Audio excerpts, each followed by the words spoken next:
Welcome to the Trenchless Technology Show, Episode 2. I am Dan Sisko, the BA, brand ambassador of Trenchless Technology, and my co-host Jim Rush is here, of course. How are you today, sir? Very good, Dan. Thanks. Back in the office today for recording. I see you're at home today. Yes, absolutely. I'm here at home, safe and sound. And also today, as you guys can all see, we have a special guest, one that actually worked with me and Jim Rush here. So basically, Andrew Farr is here, and he is been covering the trenches construction market for 9 years.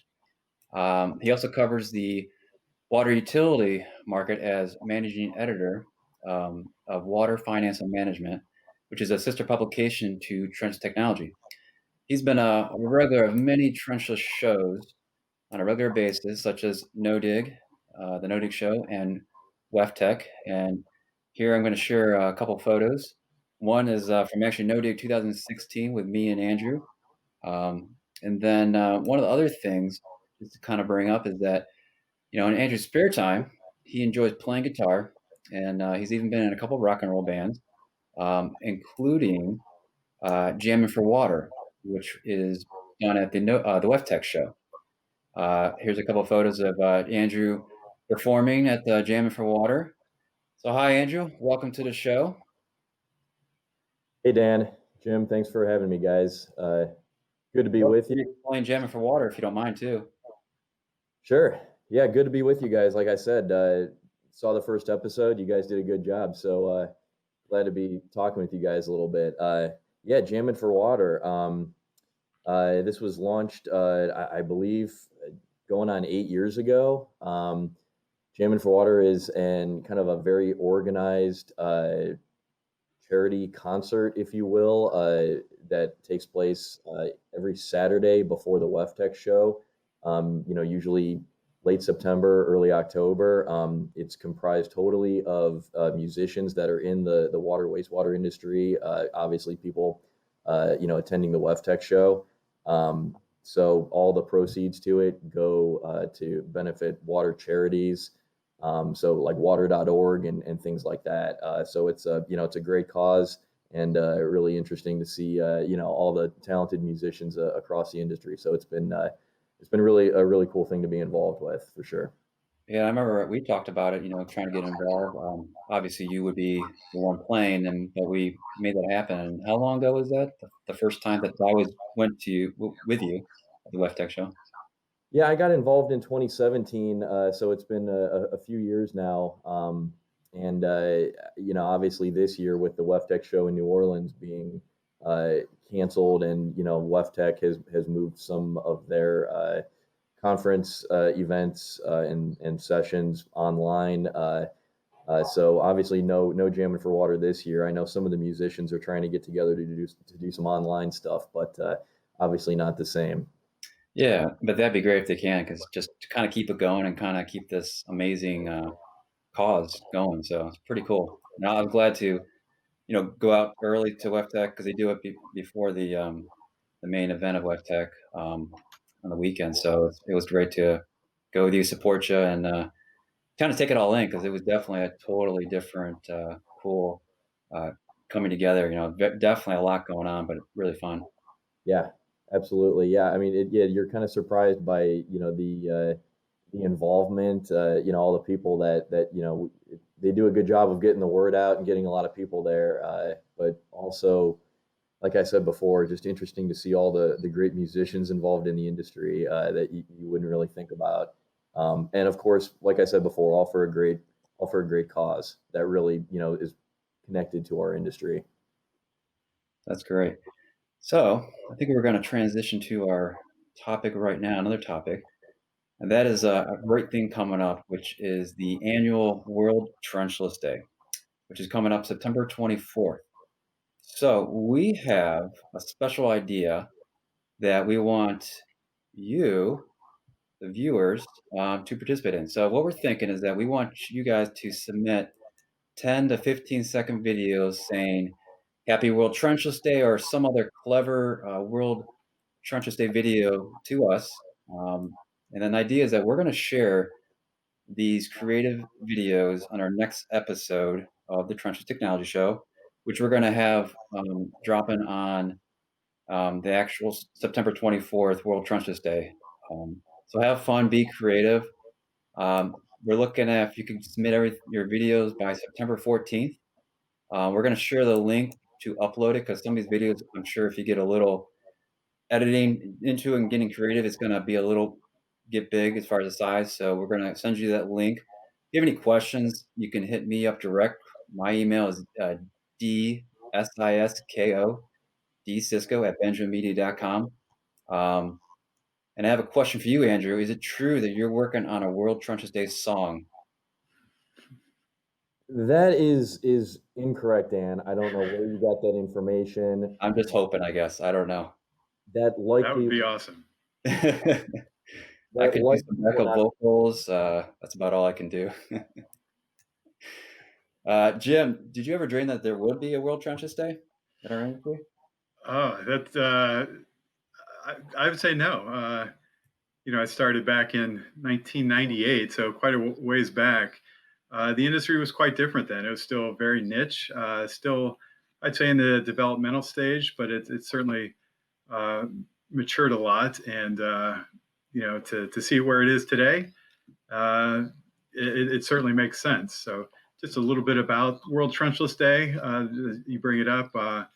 Is launched in 2016 as a way to celebrate all things trenchless across the globe.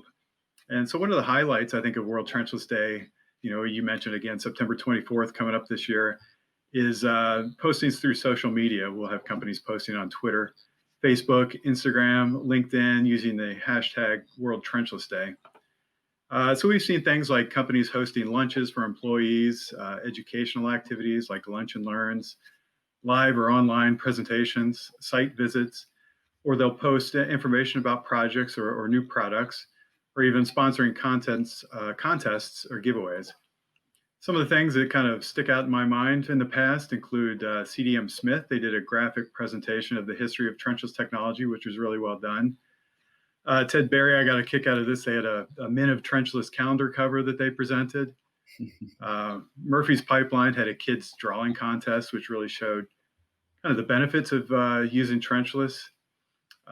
Anybody who's gone to the No Dig Show auction certainly knows Morty, the sewer rat. He certainly makes appearances on World Trenchless Day. And our own founder and publisher Bernie Chris had an Uncle Sam style recruitment poster for trenchless a couple of years ago. And on a more serious side, Source One used the occasional World Trenchless Day to donate money and drinking water to the residents of Flint, Michigan. So definitely a lot of good things happen on World Trenchless Day. On our end, for Trenchless Technology, one of the things we do is host a webinar on World Trenchless Day, and this year it's being sponsored by Epoxy Tech. So, of course, talking about trenchless, when we talk about trenchless projects, funding is usually one of the big issues that comes up. Cities have many competing needs and face difficult decisions on how to effectively address their sewer and water systems. So Andrew, as we discussed, is managing editor of Water Finance and Management, and that publication deals directly with the issue of funding and developing effective strategies for maintaining our infrastructure. So, Andrew, can you maybe talk a little bit about what you're seeing in the financing and funding arenas? Yeah, absolutely. There's obviously a lot going on, as you guys are talking about the trenchless industry, crosses, various different markets, water, sewer, oil and gas, electric. So really the whole idea behind our coverage in water finance and management is, specific to the water and sewer side. We kind of take a closer look at the specific utilities, whether public or investor-owned utilities, some of the specific work that they do, kind of from top to bottom, the management of the utility, the funding decisions that they have to make from rate setting to making sure those rates are affordable for the public. All the range of projects that they work on, trenchless, you guys talk about, that's certainly one niche aspect that a methodology that they might use for pipeline rehab and installation. Obviously, it goes way beyond that when you look at water and sewer utilities. Water utilities, they have a lot of big metering projects. That's a huge topic that we cover a lot in water finance and management. On the funding side, really, I can say I have to kind of go to the trending topic over the last several months, which has been COVID-19 and a lot of talk in the industry about how revenue is being affected. That's been something that a lot of industry associations have kind of put out a lot of projections on. AWWA and Reftelis put out a report earlier in the summer, kind of estimating that revenues from customer payments were going to result in a revenue shortfall on the drinking water side of about 14 billion. That number on the wastewater side is probably about 12.5 to 13 billion. And it's not just customer payments. I think a lot of that revenue loss comes from the decline in usage on commercial accounts. So obviously we think a lot of businesses, office buildings, not a lot of that being used, a lot of people working remotely. So there's several factors playing into revenue loss, and that brings up, other, I guess, points about rate setting and how that's going to be affected in the future. Looking into next year, are we going to see a lot of utilities raise rates more in the short term to address this, or is it going to be spread out over the long term? So those are some of the things being discussed. Obviously, on a broader note, we always discuss a lot of challenges across the industry. There's a whole range of them. There was a report that came out just last week from American Society of Civil Engineers and the Value of Water campaign, which is administered by another association, the U.S. Water Alliance.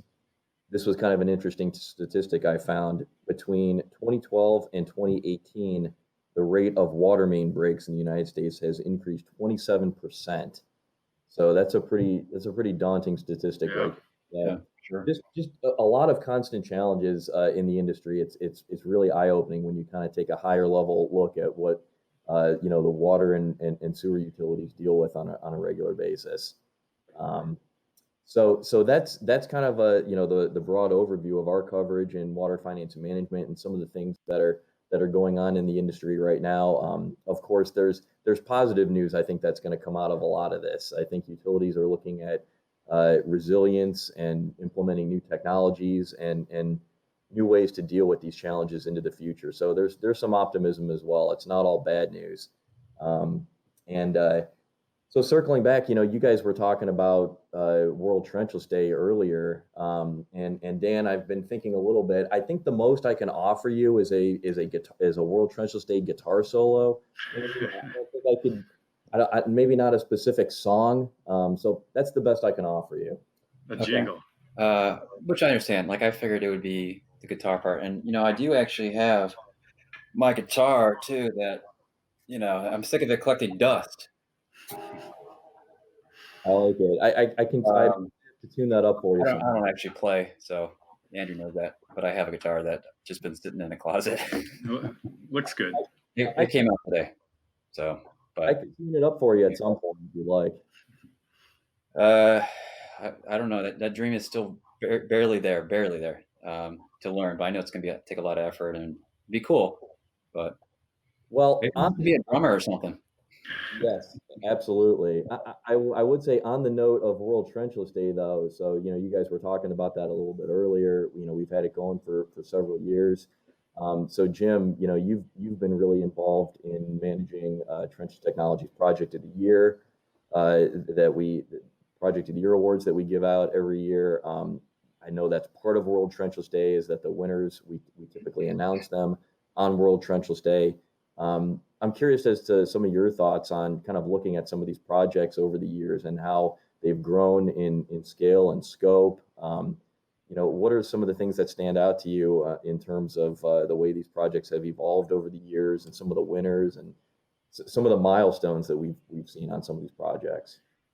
Yeah, that's right. Thanks, Andrew. So One of the big things, obviously, looking back, is just the scope of these projects, not only in terms of the diameters of pipe being rehabbed or installed, but the monetary value. I mean, we're just seeing bigger and more complex projects year over year. So this is actually the 28th year we've presented the projects of the year. The first projects of the year were highlighted in 1993.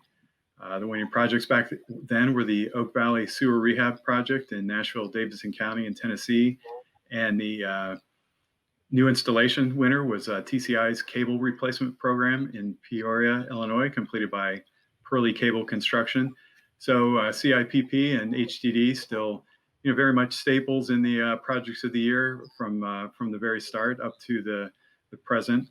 And this year, again, as you mentioned, we'll be announcing these on the webinar on September 24th, following the Epoxy Tech webinar. And again, over the years, we've just seen an increase in the number of nominations as well as the quality of the projects. And we encourage everyone to think about participating in the 2021 projects of the year. So start thinking now and get your nominations in. And speaking of 2021, it's a big year for the trenchless industry. We celebrate the 50th anniversary of cured in place pipe, the first project completed by CIPP inventor and in situ form founder Eric Wood in London in 1971. It wasn't until 1976 that we had the first CIPP project here in the United States, which was in Fresno, California, but it's since grown to become, the burgeoning industry that it is today. Not only in sewer, but also gas and drinking water and stormwater and other applications. And 1971 also marked the first installation of HDD, which was a project under the Pajaro River in California, performed for PG&E by Martin Charrington. And so we will be celebrating these big milestones in trenchless technology in the coming year. Yeah, I know. We're all, right in the midst of getting the 2021 media kit out for Trenchless Technology, and we have definitely some cool ideas associated with that.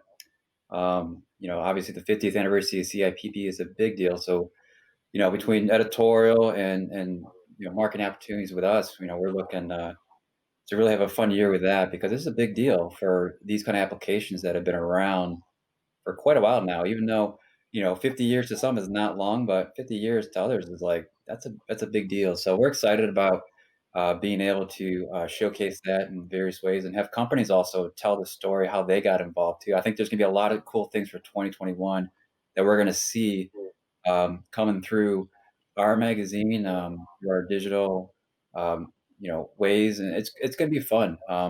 And before we get to 2021, we definitely have something cool coming up too, which is the annual engineer survey, which is actually going to be in our November, December issue of Trends Technology here.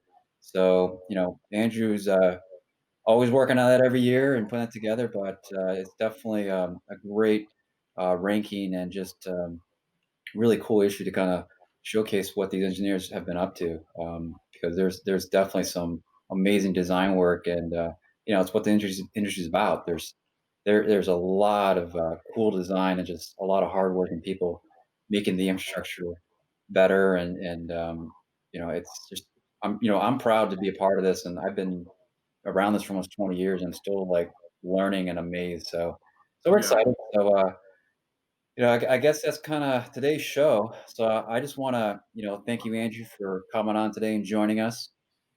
Me and Jim, I think we definitely wanna have you back, uh, because this is definitely a fun show where to get someone else involved, that really is, the trenches industry, there's definitely different parts. There's the sewer side, the water side, fiber, and obviously you are very much in touch with the water side, so we're just glad to have you aboard today. And as we kind of finish our shows now, this is it. So this is Dan. and this is Jim. Until next time.